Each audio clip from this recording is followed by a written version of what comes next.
American क्रांति, जिसका हमने पिछले वर्ग में आपको अध्ययन कराया था, अमेरिकन क्रांति के कारण के बारे में। आज हम अमेरिकन क्रांति में इंग्लैंड की पराजय के कौन कौन से कारण थे उसका अध्ययन कराएंगे। आपने पढ़ा कि अमेरिका में इंग्लैंड के 13 उपनिवेश थे और फ्रांस के 2 उपनिवेश थे। और अमेरिकन क्रांति जो सप्तवर्षीय युद्ध के बाद बदल गई थी, अमेरिकन क्रांति में सिर्फ और सिर्फ ब्रिटेन के खिलाफ लड़ाई हुई थी जॉर्ज वाशिंगटन के नेतृत्व में। और इस क्रांति में एक बहुत ही सुखद परिणाम ये निकला कि अमेरिका पेरिस की संधि के द्वारा, जो कि 3 फरवरी 1783 को हुई थी, वो स्वतंत्र हो गया। और इस स्वतंत्रता संग्राम में ब्रिटेन जैसा साम्राज्यवादी राष्ट्र यदि पराजित हुआ तो आखिर वे कौन से ऐसे कारक थे जिसके कारण कि ब्रिटेन जैसा शक्तिशाली राष्ट्र तत्कालीन युग में पराजित हो गया। तो आइए इसकी हम समीक्षा करते हैं। तो सबसे पहला और महत्वपूर्ण कारक था भौगोलिक स्थिति। तो ब्रिटेन और अमेरिका ये दोनों अलग अलग थे, दोनों अलग अलग महादेश का प्रतिनिधित्व करते थे। ब्रिटेन यदि यूरोप में था तो अमेरिका वर्तमान स्थिति के अनुसार उत्तरी अमेरिका में स्थित था। आने जाने का एकमात्र मार्ग जो था वो समुद्री मार्ग था और अटलांटिक महासागर के दोनों सिरे पर ये दोनों देश स्थित थे। लगभग 3000 वर्ग मील का फासला था इन दोनों के बीच में। और एकमात्र मार्ग रहने के कारण उपनिवेशों में युद्ध करना ब्रिटिश सैनिकों के लिए बहुत ही असुविधाजनक हो रहा था। ना तो उन्हें समय पर रसद मिल रहे थे, ना ही सैन्य साजो सामान मिल रहे थे, जिसके कारण उन्हें काफ़ी समस्याओं का सामना करना पड़ रहा था। दूसरा महत्वपूर्ण कारण जो था और वह था दोनों देशों के नेतृत्वकर्ताओं में अंतर। अमेरिका का नेतृत्वकर्ता वाशिंगटन था, जो कि एक योग्य नेतृत्वकर्ता और संगठनकर्ता था।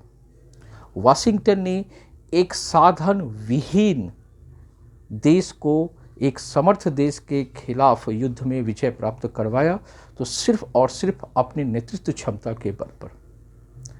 आप जब उस समय के युद्ध की तस्वीरों को देखेंगे तो आप पाएंगे कि अनेक अमेरिकन सैनिकों के पैर में जूते तक नहीं थे। उनके पास परंपरागत हथियार थे, तो दूसरी ओर ब्रिटेन के पास में तत्कालीन युग के आधुनिकतम हथियार थे।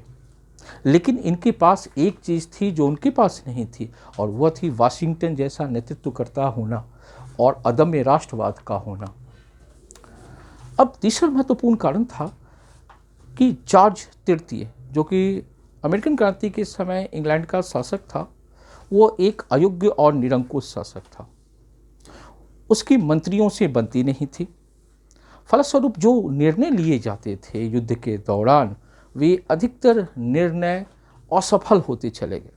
तत्कालीन प्रधानमंत्री लॉर्ड नॉर्थ के साथ भी इसकी बनती नहीं थी।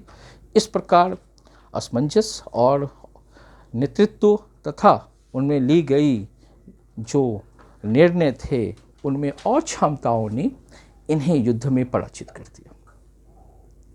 अब एक और सबसे महत्वपूर्ण कारक था, और वो ये था कि ब्रिटेन के तत्कालीन युग में अनेक दुश्मन थे।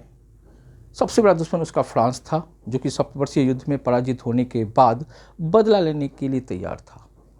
दूसरा स्पेन था, जो कि उसका व्यापारिक और सैन्य दोनों प्रतिद्वंदी था। तो इस प्रकार ब्रिटेन के जो शत्रु राष्ट्र थे उन सबों ने अमेरिका की मदद कर दी। जैसे फ्रांस और स्पेन का नाम प्रमुखता से आता है।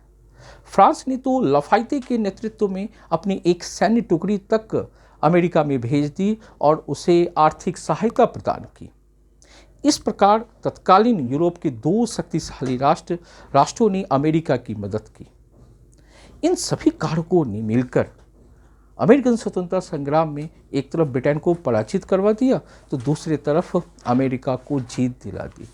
और इस विजय के बाद ही आधुनिक विश्व मानचित्र पर एक नवीन शक्तिशाली राष्ट्र संयुक्त राज्य अमेरिका का जन्म हुआ, उदय हुआ, जो आज विश्व की एक महान शक्ति है।